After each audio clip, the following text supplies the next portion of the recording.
პრესია არ ამყოფს წამლებში.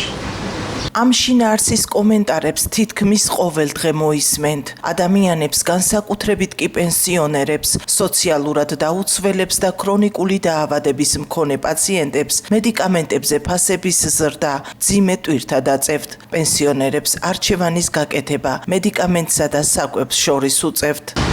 თუ აკლებდნენ დაუშვათ 10 სახეობის წამლებს.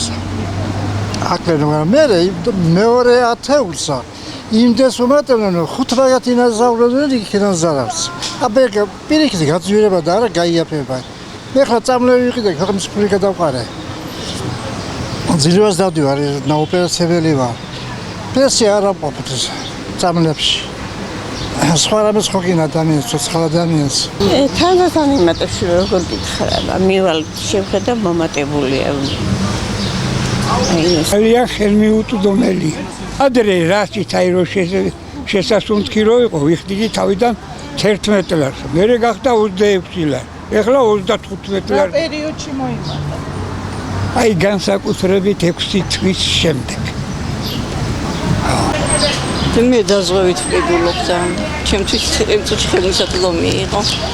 არის ხომ შეღავათე? კი, დაზღვევით კი. მოიმატა შვილი.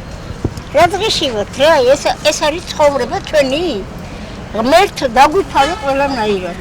შეგახსენებთ, რომ 2024 წელს რეფერენტული ფასების სისტემის ამოქმედების შედეგად მედიკამენტების ღირებულება საშუალოდ 40%-ით შემცირდა, თუმცა ბაზარზე კვლავ ფიქსირდება ფასების ზრდის შემთხვევები.